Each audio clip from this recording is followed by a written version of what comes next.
दोस्तों नमस्कार, स्वागत है आपका बड़ी खबर बड़े खुलासे में। दोस्तों 22 अप्रैल को कश्मीर के पहलगाम में हुए आतंकी हमले में अभी तक की जांच में जो तथ्य सामने आए हैं, मैं इस वीडियो में आपको बताने वाला हूं और आप सुनेंगे तो आपके रोंगटे खड़े हो जाएंगे कि यह महज एक आतंकवादी हमला नहीं है, यह भारत से कश्मीर को काटने और भारत के अंदर गृह युद्ध कराने का एक बहुत बड़ा षड्यंत्र रचा गया था। ऊपर से देखने में लगेगा कि 26 लोगों की आतंकवादियों ने गोली मारकर हत्या कर दी।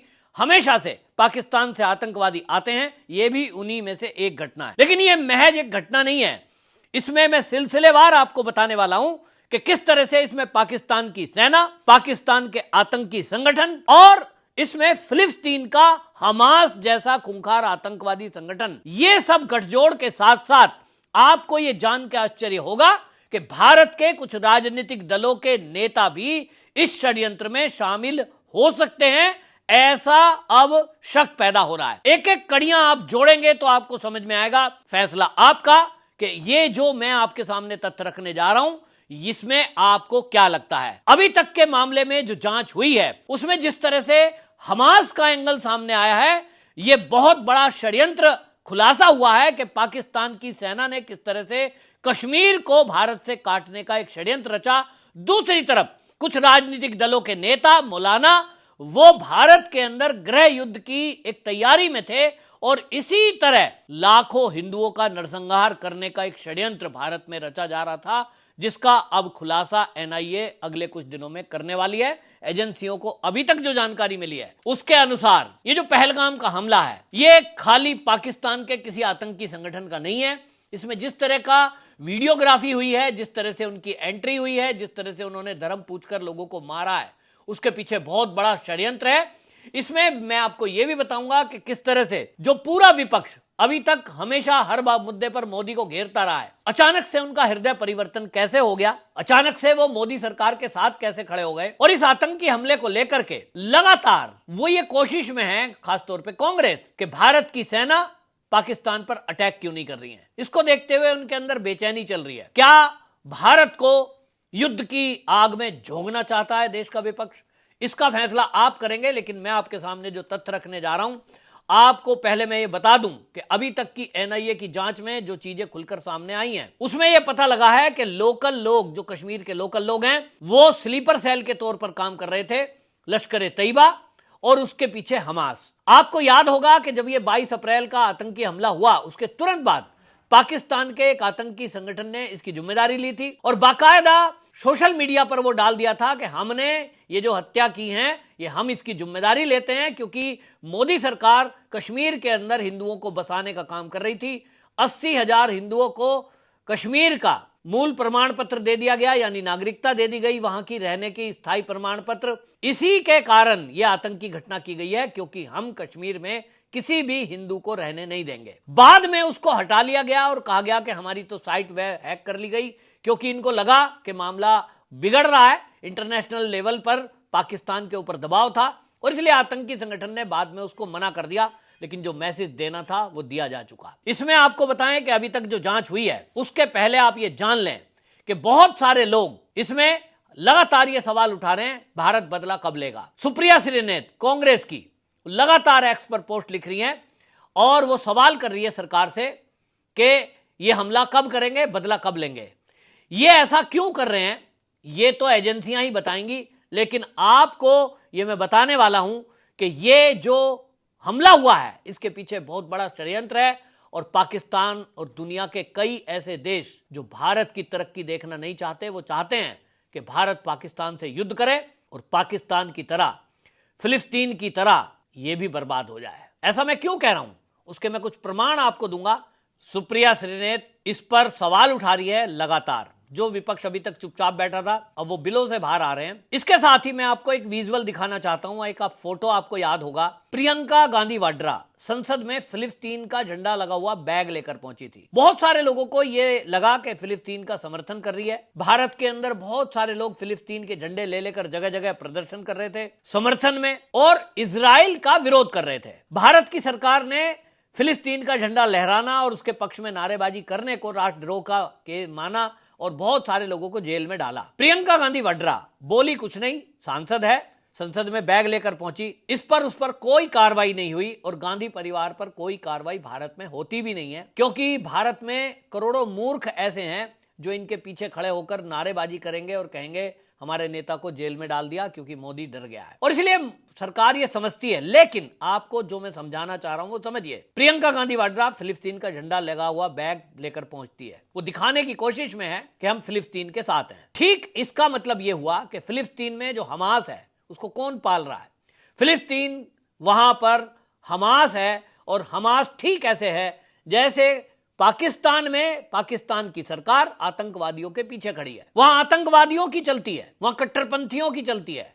लश्कर तैयबा हो या कोई संगठन, वो उसको पीछे से सपोर्ट करते हैं। जैसे इस कश्मीर हमले में भी हुआ है कि आतंकवादी जो आया है, जिसने मारा है, वो मास्टरमाइंड, उसके बारे में कहा जा रहा है कि वो कश्मीर में हासिम मूसा नाम का जो वो आया है, वो पाक का पैरा कमांडो था, यानी सेना में एसएसजी का वो कमांडो था। फिर वो लश्कर में आया, लश्कर से ट्रेनिंग लेकर के आतंकवादियों को साथ लेकर हमला करने आया। ठीक इसी तरह हमास के पीछे फिलिस्तीन की जनता खड़ी है, जिनका मकसद केवल यह है कि जो भी गैर इस्लामिक देश हैं उनको मिटा दिया जाए। फिलिस्तीन के पक्ष में खड़े होने का मतलब है इजराइल का विरोध, और इजराइल मतलब तरक्की परस्त देश। ऐसे ही भारत के विरुद्ध एक षड्यंत्र रचा गया। और ये जो हमला हुआ है, इस हमले में आपको ये बता दूं, जैसा मैंने कहा कि अमेरिका, यूरोप, चीन ये कभी नहीं चाहेंगे कि भारत तरक्की करे। ये ऐसे टाइम पर हमला किया गया जब भारत $3 ट्रिलियन इकोनॉमी बनने की तरफ बढ़ रहा है। भारत में इंफ्रास्ट्रक्चर खड़ा किया जा रहा है। कश्मीर के अंदर भी ट्रेन से आप पहुंच सकते हैं। और जिस तरह के विकास हो रहे हैं, रिकॉर्ड कश्मीर के अंदर पिछले साल 1 करोड़ का आंकड़ा पार किया, पर्यटक पहुंचे। यही चीन नहीं चाहता, अमेरिका भी भारत की तरक्की नहीं चाहता, और इसी में यूरोप के बहुत सारे देश वो नहीं चाहते कि भारत उनसे आगे निकले। तो आप कनेक्ट करिए तो पता चलेगा कि भारत के अंदर किस तरह से कांग्रेस समेत विपक्षी पार्टियां पिछले लंबे समय से गृह युद्ध कराने की तैयारी में है। सीए मोदी सरकार लाई क्योंकि 3 देशों के अल्पसंख्यकों को नागरिकता देनी थी, लेकिन उसको झूठ बोला गया।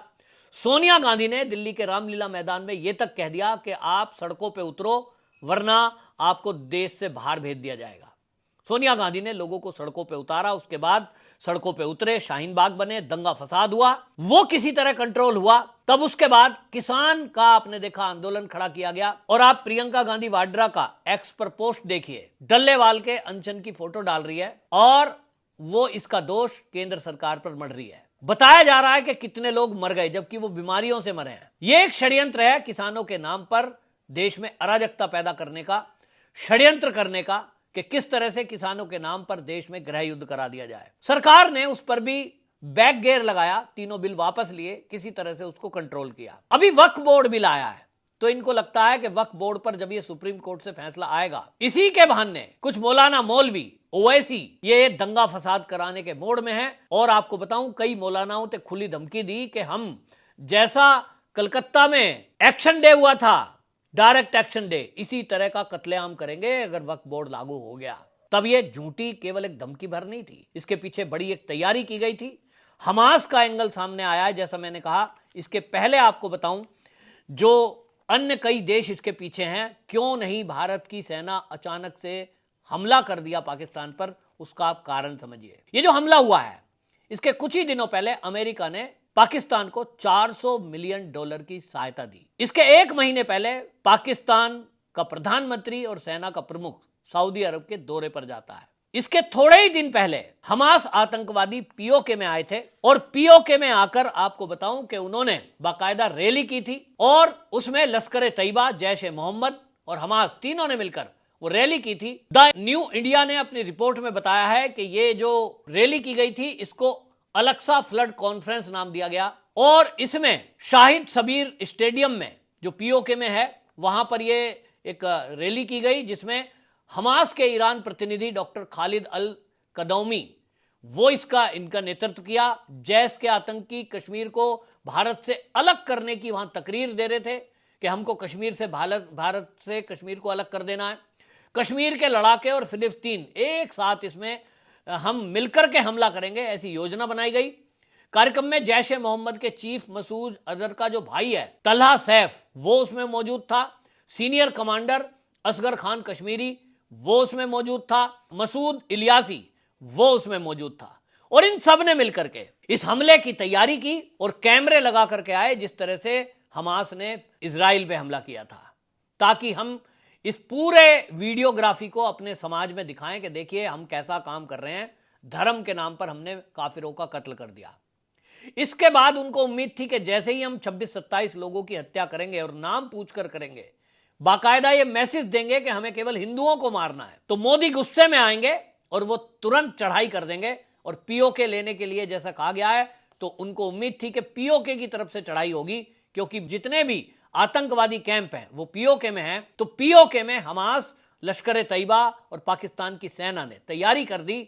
घर घर में वहां उन्होंने आतंकवादी संगठनों से जुड़े हुए लोगों को अपना स्लीपर सेल के रूप में इस्तेमाल किया और सेना ने पाकिस्तान की वहां गली मोहल्लों में और रेजिडेंस एरिया में वहां अपने साजो सामान यानी जो टैंक, तोप, गोला बारूद वो इकट्ठा करके रखा।